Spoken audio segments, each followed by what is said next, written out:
So this technology is for a lot of people absolutely devastating. We do not know yet whether it's affecting everybody. Just some people notice it and other people just die quietly. There is this myth of electrosensitivity. Electrosensitivity and electroallergy are two different things. It is our experience as physicians that everybody is equally electrosensitive. You install this thing, measurably certain things in your health go down. We're tracking now, I say it here on TV, certain sensitive parameters of it. One is an inflammatory marker called TGF-beta1, goes way, way up as soon as the smart meter is installed. The MMP9, that's the metalloproteinases, go way, way up. These are inflammatory markers. The copper level in the serum goes up as a sign of chronic inflammation driven by something that's suddenly there. The hormones go way off. The neurotransmitters go way off. So we have lab tests that we can show. Here's the patient. We monitor him for 10 years before. He was completely normal. The smart meter was installed 6 months later. The patient looks like a dying patient from the lab work.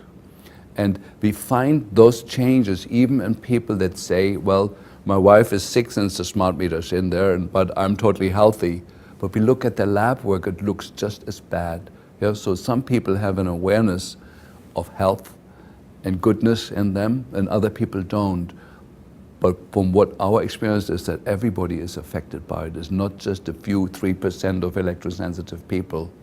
And so I think I'd like to make that point here very clear. This is a devastating wrong technology that is, in the first place, completely not serving the purpose under which it's sold to us. It seems to be a marketing tool. It seems to be a tool to spy on people's homes for advertising purposes. We do not see any positive outcome that anybody has been informed of. Yes, every time your swimming pool goes on, your electric consumption goes up threefold. There's not the information that the patients get. They just get the general, yes, on Friday you use that much electricity, that's all you can get, but it doesn't give you any of the detail you need to actually be constructive to reduce your electric consumption. It's not serving that purpose, but it is destroying the health of a lot of people. And of course, for me, the main people that are affected by it is the children, and amongst the children, the unborn children and the fetus. The womb concentrates electromagnetic radiation multiple fold above what is measured on the outside of the woman's body. It concentrates the information, the concentration of microwave per square meter of the measurement that we do is concentrated on the inside of the womb. The studies are out on this, and it's devastating what's coming up towards us. So what's the solution? I give you a few things that people have tried. So one is the legal letter that is passed around on the internet that we've tried with the electric companies. There was one positive response where it was deinstalled, several failures. We tried to shield the smart meter towards the house, that we put lead lining against the house wall, between the wall of the house and the smart meter, to deflect it from the house. Usually the consequences that within a few weeks the electric company says, listen, we're not getting proper readings on your house, we need you to come and look up what's wrong. So there's then a game of hide and seek, where you remove the protection before they come, if you know when they're coming, and then you put it back on. My friends in Germany have found a $20 solution to it, since the smart meter is usually installed outside the home. My German friends have used what I call the German method. They bought a big axe and smashed the thing. Because it's on the outside of the house, nobody can prove that it was somebody who lives in the house, and people say, we're terribly sorry, but somebody's doing this, and then as soon as it's reinstalled, they do it again. And the golden rule over there is with the electric companies, if it's done 3 times, they go back to the old system, to not lose the information or the money. And so I don't know currently technically if there's a better solution out. We are trying as physicians to inform the electric companies, assuming that they themselves don't know this information, that since the smart meter is installed, our patients have high blood pressure peaks. Erratic high blood pressure is the most common symptom that we see. and irregularity of the heart rate, of the pulse. Those are the first warning signs before the nervous system goes completely off. And so we're writing letters to the electric company and try the peaceful warrior way first, which has worked in some cases and not in others. And so then there's these other stages that we have tried. And I like to say, maybe as a conclusion to what I'm saying, I would say about 80% of health problems that we see now are caused or contributed to by the exposure to man-made electromagnetic fields that have never been studied for their safety. In fact, all the studies that were done, that were correctly done, show they're not safe. There is frequency bands in the electromagnetic spectrum that could be used in intelligent ways without harming us. There was a beautiful technology out called fiber optics, which was absolutely beautiful and clean and would have done everything that we need the communications industry to achieve. In Western country, there was a beautiful, perfect technology that is now sort of being made redundant with a technology that's devastating to the human health, which I don't understand. We had something good and we replace it with something far worse.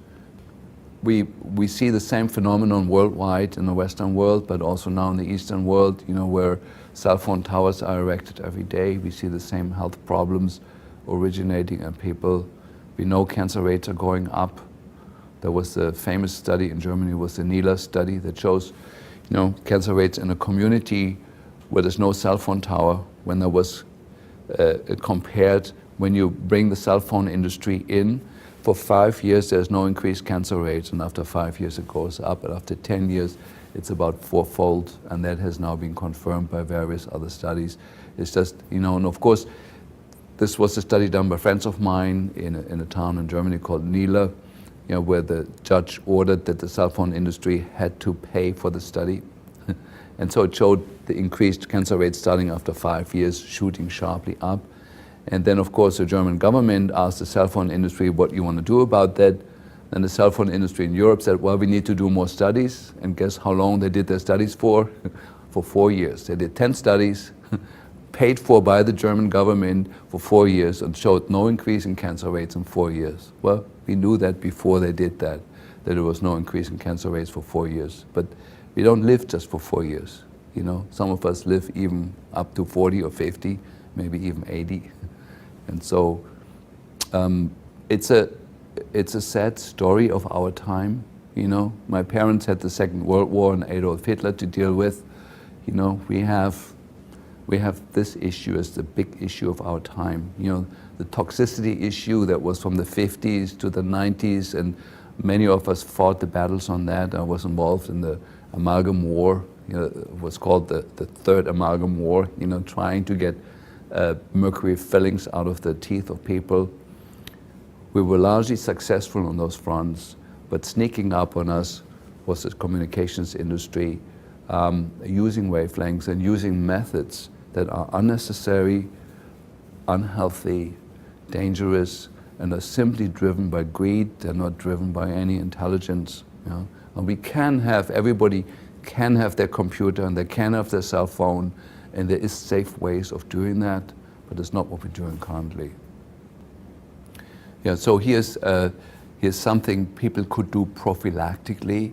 Those of you where the smart meter has not been installed. So typically the way that happens is while you're out at work, the electric company comes and puts a smart meter on the outside of your house. And to prevent that, you can Google the word smart meter lock, where you put a lock around the place where the smart meter would be installed, and you can put a lock around that so nobody can come and sneak up on you and put it there. And at the same time, you send a registered letter to the utility company, say that you're requesting not to have that installed because there's somebody in the house who is highly electrosensitive, who has been shown to have severe, devastating health effects by being exposed to the 900 megahertz wavelength range. And that has been successful. The individual differences of people being highly electrosensitive towards, on the other end of the spectrum, people that are less sensitive, is explained by the antenna function of the human body. It's the composition of minerals, the density of minerals, electrolytes, the water content of the system, even the body size. You know, it's been shown that people have bigger bodies tend to be more electrosensitive. You know, the smaller people are, the less likely they are going on reception to these phenomena. So larger people, funny enough, are more affected than smaller people. So most of the most severe electroallergic and electrosensitive people that I've seen were large people. And so the primary strategy for us has been for the last 20 years to move people out of that, to detox them for heavy metals, to reduce the amount of mercury, lead, nickel, cadmium that's in the bone marrow and in the fascial membranes and in the connective tissue, to remove as much of that as possible. And that has been very, very successful as a strategy. And then there's a part number two. The shielding of the electric wiring in the body is the myelin sheath around the nerves, and that is greatly, greatly diminished in chronic infections, especially in Lyme disease. You know, there is the surface of the Lyme spirochetes has the same surface markers as the myelin, and so when the immune system looks for the Lyme spirochetes, it also attacks your own myelin and nibbles away on it, and so the insulation wears thin in the chronic Lyme patients are the same as electrosensitive people. So if somebody watches this video and you're highly electrosensitive, please have yourself be checked out for Lyme disease. You know, most likely you are positive. The treatment is to first treat the chronic infection successfully, but then is to rebuild the myelin is the second step that needs to be done by giving people, you know, amino acid IVs, and there's a whole host of other strategies that goes beyond this video to rebuild the myelin, to rebuild the insulation that you naturally have. You know? So it's a three-step protocol: detox the metals, to reduce the antenna function, to increase the insulation, which is a two-step process by treating chronic infections, and then by repairing the myelin. You know? And that has been our strategy. Maybe as a last word, so like a technique or a set of procedures that we do involves also the use of fungal products. You know, the mushroom extracts have a unique property in protecting people from electrosensitivity. And why that is, we don't know exactly, but we do know that mushrooms thrive in electrically polluted environments, and that was the key for me to figure out, well, how about if we use extracts of those same mushrooms and give them to people, and it's found to be a very, very successful strategy. You know, maitake, shiitake, all the well-known healing mushrooms have a unique place in creating some increased ability to tolerate electromagnetic fields in people.